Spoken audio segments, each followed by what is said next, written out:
Good morning. Yes, she is the lovely Miss Betsy Johnson. Good morning. Top of the morning. It Top feels of the like morning. fall here. I don't know what it looks like in Tillamook, but yeah, we're in fall now. It feels like fall. We don't have any more of the lovely sunny weather that we had for a couple weeks, but that was a nice little surprise, and it was lovely because it felt like summer kind of didn't end, and so it was nice. Hey, we're coming up on our elections. I think we're 2 weeks away from yesterday. And I wanted to ask, because there are measures that I need to vote on that I'm confused about. And I assume if I'm confused, probably other people are. Can we talk about what is being called the grocery tax? Sure. If you don't mind, let's start at a higher level and then drop down and do these in some kind of order, because they're 102, 103, 104, 105, 106. Yes. But I'm happy to talk about them. Let's start at a pretty high level. I have never experienced the kind of campaigns that are occurring this year previously. I think that the amount of hyperbole and mischaracterization of people's records is just stunning. Mm-hmm. And I don't know if people are aware of the fact that in many of these ads there are nuggets of truth. Sure. But not the whole truth. Right. Let me give you an example. One of the ads that the governor is running against Newt Bueller says that he votes 85% of the time with the Republicans. Well, counted in those votes are votes for adjournment, votes memorializing winning athletic records.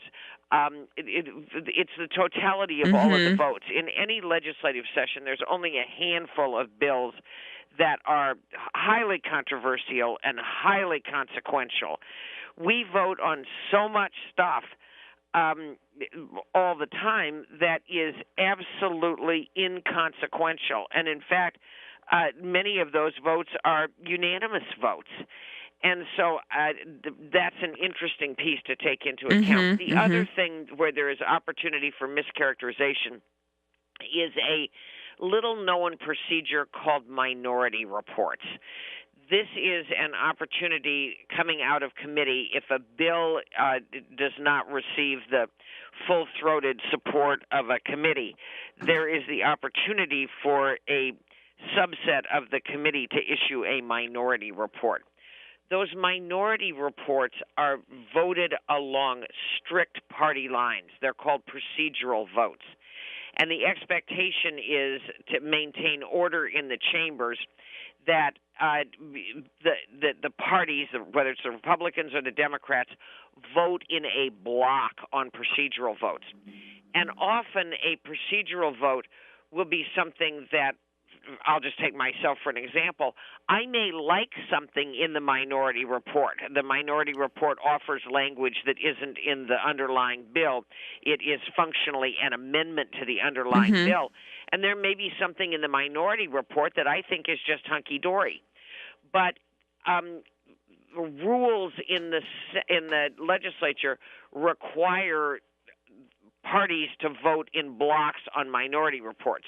The argument about that is that absent that level of discipline, that the whole place descends into chaos. I'm not sure that I like it, and it is a protocol that the parties, whether they're Republicans or Democrats, adhere to. But those minority votes are taken into account to help create the record of somebody's service in the legislature. And I don't know if I'm so far down in the weeds that I'm losing people, but the point of the story is that many of these campaigns have such nuanced, he supported this, that, or the other thing. She supported this, that, or the other thing. And it doesn't paint the entire picture. Right. And I have never seen an election cycle with as much just garbage in the ads as I have this time. And nobody has the high ground on running issue-oriented campaigns. This is a gotcha environment. You and I were talking before we went on the air that because of the kind of coverage that you get at your house, you're not just inundated with these ads. Right. But I swear to God, if somebody gave all of the candidates more money, I don't think there's more airtime to buy ads in. God only makes so many hours in a day, and I would assume at some point that the available space to be purchased to tell one's message is probably fully subscribed. Mm-hmm. This gubernatorial campaign is going to cost just shy of $30 million. Oh, my gosh. That's a huge number. Obscene. Mm-hmm. And all it is just people hammering back and forth on each other. I happen to know both of the candidates. I've served in the legislature with Dr. Bueller. I've served in the legislature with Governor Brown. And from that vantage point, I can see the half-truths and mistruths that are in these advertisements. And would that we would have principled conversations about the issues, not these odd hominem, just beat the opponent to death kind of ads. The other observation that I would make is that in our political polarization, we are becoming so I've heard the word tribal used, that I will adopt that as my characterization, that a person can have a substantial record of service, but on one issue, if you're not with me, you're the enemy. And it is a bizarre construct in my view.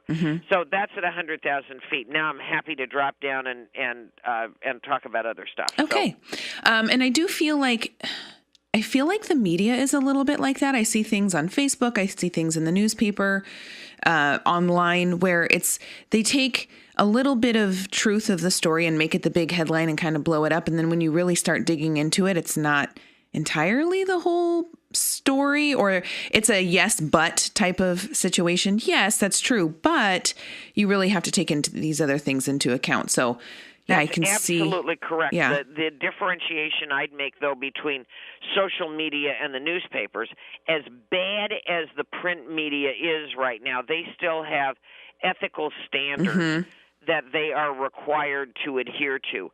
Things that are on Facebook and other social media, there are no guards at the door to assure any degree of accuracy or fact.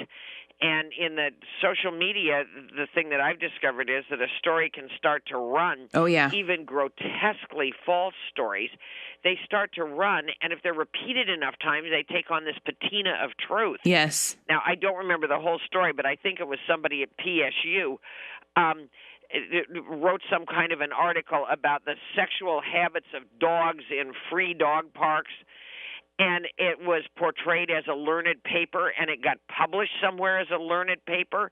And it's a tongue-in-cheek takeoff on how poorly vetted articles are before they get this sort of aura of learned paper. And periodically we'll see where somebody's, registered a chimpanzee for credit cards. And I don't know whether we're trusting or gullible or what, but I think our collective and individual ability to ask the tough questions is vaporizing. Yeah. I did see something funny once on Facebook that said, Abraham Lincoln said you can't trust anything on the internet. There you go. Yeah. You just captured it perfectly. Like, come on. Let's go to the ballot measures. Okay, but hold on real quick. Can I give away some pizza? Pardon me? Can I give away some pizza? Oh, sure. Yeah. Talk about food. Let's talk about food. So right now I'm going to give away Papa Murphy's Pizza Prize Pack. First caller wins a free Jack-o'-lantern large pizza and 1 pound of chocolate chip cookie dough. Congratulations to yesterday's winner, Natasha Churchill. Reminder, it is 1 winner per household and certificates must be redeemed by Halloween. The number is 842-4422. First caller wins that pizza prize pack from Papa Murphy's. Okay, let's get to Senator Johnson. Let's get to cool. Ballot measures. Now that you've given away the pizza, we can come back and talk about 103, sure. which might or might not tax pizza, depending on how it's defined. But let's do these in a little bit of an order. Okay. Measure 102 is would allow local bonds for the financing of affordable housing with non-governmental entities. What this would really do is to allow local government to issue bonds to finance affordable housing. That they would not be owning, the government wouldn't be owning those houses. That would be correct, okay. as I understand the ballot measure. And I think the thing that is problematic about this is that it is being characterized, particularly in the Portland area, as a panacea, that solves everybody's problem in affordable housing. In the Portland area, it is paired with a $600 million bond being issued by Metro, the metropolitan government that is Washington, Multnomah, Clackamas counties. And the two are being paired together. If I lived in Multnomah County, I would not support giving Metro, which has no experience in construction of any kind of housing, let alone affordable housing, I would not give them that kind of money to build houses with. One doesn't know who they're going to subcontract with. That's an incredible amount of money. That's more than $500 million worth of money. And I just think that as you allow government to issue general obligation bonds to finance the cost of constructing affordable housing, somebody's got to be minding the store about accountability. How do you select the vendors? How do you make sure that they're doing it right? Do they have a track record? Right. We mustn't be seduced into believing that that because we pass a constitutional amendment that allows for local bonds to finance affordable housing, that suddenly we're going to have affordable housing. It just it is a much more complex issue, and the passage of ballot measure 102 isn't going to fix it. Now, on the counter side of that argument, does it give local government another tool in their toolbox? Because affordable housing, as you know, is no longer a Portland problem. Right. It's an everywhere problem. And so if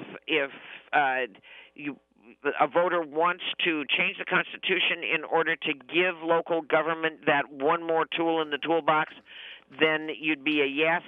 If a guy is skeptical about the issuance of general obligation bonds, which are really debt, to help finance the cost of construct affordable housing, then a guy would probably be a no. So now moving on to your favorite. Well, yes. Not my favorite, but yeah. It's the one I keep seeing things on, and I'm not sure. Again, those kind of half-truths, like, well, is that really what it's about? Because I see a lot of conflicting opinions and information out there. So sure. Let's start with the what I believe is the underlying issue here, and I was close to it in St. Helens because this happened in St. Helens. It is at the core of this is sugary soft drinks. And Michael Bloomberg, who is the former mayor of New York, who is having a larger and larger presence in our state, which I deeply resent, was behind taxing sugary soft drinks in New York. The argument was if your kids drink sugary soft drinks, their little teeth are going to rot and they're all going to turn out to be fat. What it really is about is raising revenue. And so just to make sure that everybody knows what it is that they're looking at on their ballot, that it would amend our Constitution to prohibit taxes and fees based on transactions involving groceries, and that's defined. And so if a person votes yes, it amends the Constitution to prohibit state and local taxes and fees based on transactions for groceries.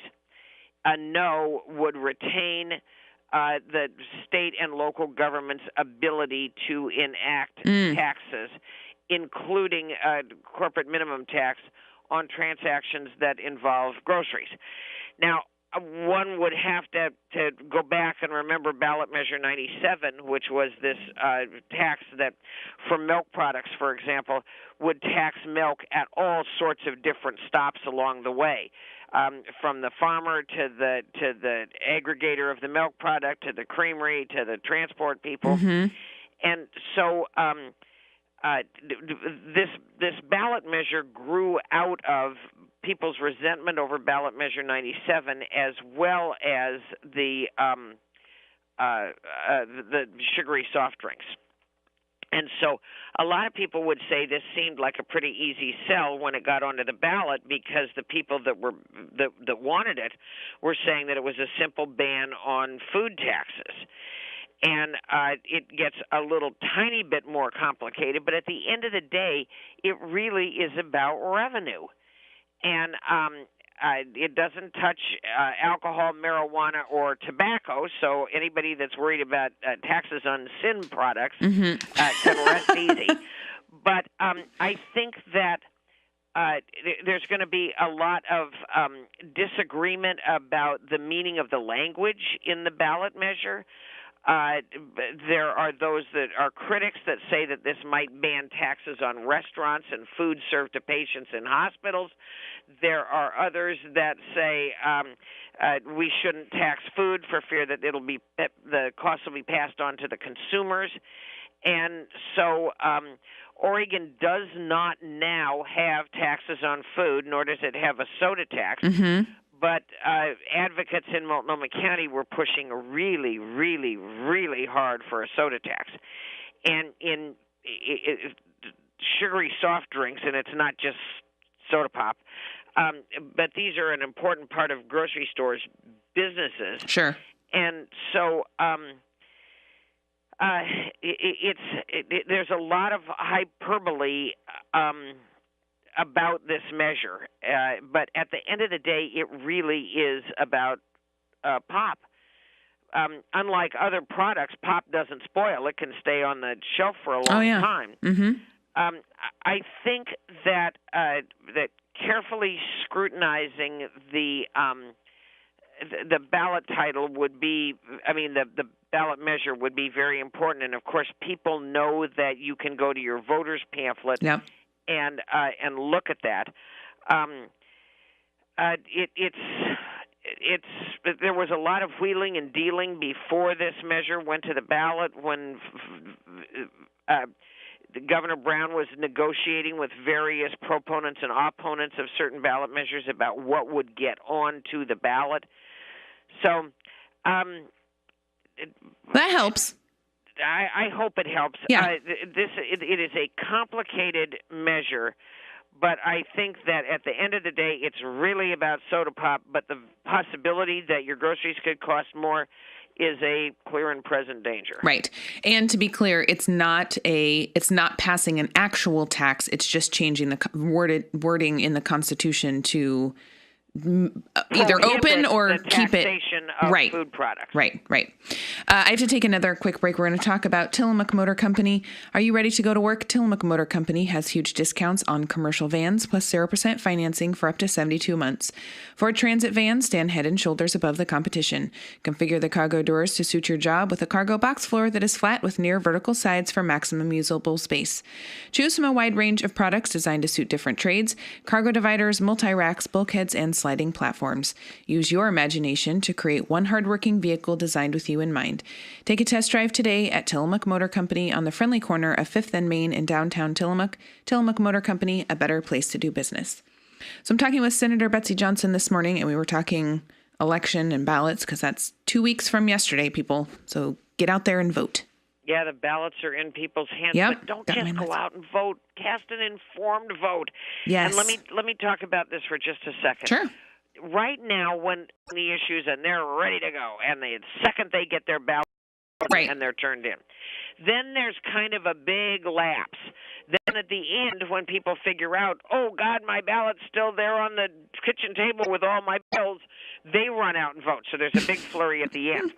If want to stop the annoying phone calls, vote earlier, because this election will be so tight in terms of especially the governor's race. I mean, the governor's race is a toss-up right now. Mm-hmm.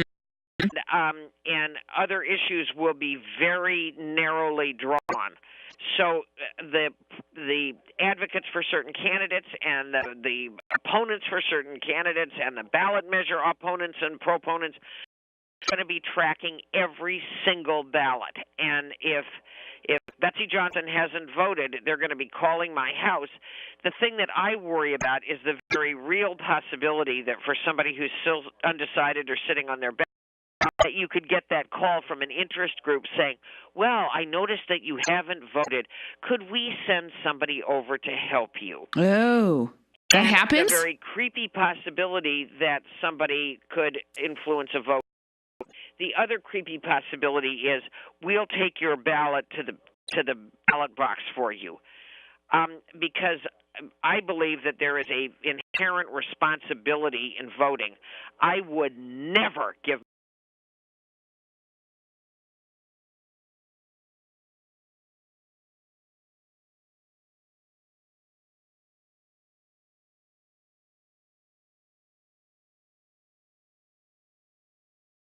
to carry away your ballot. Do not do that. Right. To a point where the integrity of so much of our public processes is challenged right now. And I worry that as close as this election is in some quarters, that there might be an attempt to track those ballots undue influence. I didn't realize that our ballots were tracked. That they can see that you haven't voted. That's interesting. interesting. Here's how to prove it to yourself. Don't vote. Wait until November the 5th to turn your ballot in. You will be besieged of people wanting you to vote. Uh-huh. It's amazing. Huh. So let's go to number 4. Yeah. Again, I'm going to jump up to 100,000 feet and just say that I think that it's interesting when you look at our ballots right now. 2 what I'm going to call money measures. That's 103 and 104.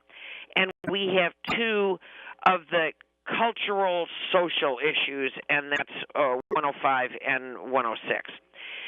105 and 106 is that if the federal government were not paralyzed, I think that they would be working on. This whole debate about immigration and the people that are now coming up from Central and South America through Mexico, the whole question of immigration is just hypercharged. You can't go anywhere that somebody isn't talking about immigration. I've been involved personally in some immigration cases on behalf of Americans, and I have to say that the last one that I worked on Congresswoman Bonamici with ended very badly. The woman was deported. So we're dealing with 2 issues where the federal government clearly has prerogative, and that's immigration. And next speaks to the question of abortion and who pays for abortion. Roe v. Wade is the settled law of the land right now, but with the Kavanaugh confirmation, it raised the question again: could the Supreme Court revisit Roe v. Wade and change the ruling, change the law of the land? And so these 2 issues that are federal prerogatives are also on our ballot. But going back to the 2 money ones, 103 is a money ballot about the taxation of groceries, and 104 is a money ballot measure. And this one is even more interesting to me. The Oregon Constitution provides that bills for raising revenue, this is anything that costs taxpayers money, require the approval of a 3/5 vote of each house of the legislature. The problem is that the Constitution doesn't currently define raising revenue. Courts have interpreted that term to include bills that bring money into the state treasury by levying, that means imposing, a tax or increasing a tax. So under that interpretation, a bill imposing a fee for a specific purpose or in exchange for some benefit or service is not included. And that means it could pass by simple majorities. So this proposed measure would amend the Constitution and define raising revenue, those words, to include any tax or fee increase, gotcha. including changes to tax exemptions, deductions, or credits. And the measure would then extend the 3/5 majority to those definitions. What brought this to a head was a lawsuit that's currently being filed by my legislative colleague Brian Boquist, where a measure was approved by a simple majority, 16 people in the Senate, that had the net effect of costing taxpayers more money. And so ballot measure 104 got onto the ballot to try to bring clarity about how many votes do you need in order to cost Oregonians more money. Mm-hmm. Now, the people that are arguing taxpayers more money. And so ballot measure 104 got onto the ballot to try to bring clarity about how many votes do you need in order to cost Oregonians more money. Mm-hmm. Now, the people that are arguing no, you should not amend the Constitution are people that want to make it easier to raise money from taxpayers. A yes vote says that you would have to have a 3/5 vote in order to pass any requirement that would be taking away a tax benefit or causing there to be a tax hike. Mm-hmm. Hey, I hate to cut you off, but it's 10 o'clock. Oh, so okay, sorry. Well, then we're done. Hey, yeah, but thanks for getting through those three. Appreciate it. It's sure. Time flies when you're talking politics. I know Thanks for it does. Having me on, and everybody go out and cast an informed ballot. Yes, for sure. Tomorrow we will have the Tillamook County Sheriff's Office here. Don't forget senior meals, 11:30 at St. Mary's by the Sea in Rockaway Beach every Monday, Wednesday, and Friday. Also noon every weekday at the Kiowanda Community Center in Pacific City, as well as the Tillamook Senior Center at 4th and Stillwell. Cost us $3 for seniors and $6.75 for everyone else. There's an informal coffee with the candidates meeting this morning. It started at 9:30 at Kendra's River Inn. I'm sure if you head over there, if you're in the area, in the Nehalem area, you could probably catch a little bit of that. Auditions for Tapa's winter comedy Beer for Breakfast are happening this weekend, Friday at 6 and Saturday at 2 at Tapa's Barn Community Playhouse over by Les Schwab. Get more information at tillamooktheater.com. Saturday is another Art Accelerated Downtown District Art Walk from 1 to 3. Visit artaccelerated.org for more info. The Pumpkin Patch at Old House Dahlia's is open this weekend 10 to 5 Saturday and Sunday. They're on Highway 101 south of Tillamook in Pleasant Valley. And the Kilch's Pumpkin Patch and Corn Maze will be open this weekend noon to 5 Saturday and Sunday out on Kilch's River Road at the Hydrangea Ranch. They're also having their Haunted Corn Maze Friday and Saturday starting at dark. It is $10 admission for the Haunted Corn Maze. Betsy, thanks again for calling in this morning. Thank you. Bye-bye. Yeah, bye-bye. And thank you, Tillamook, for listening.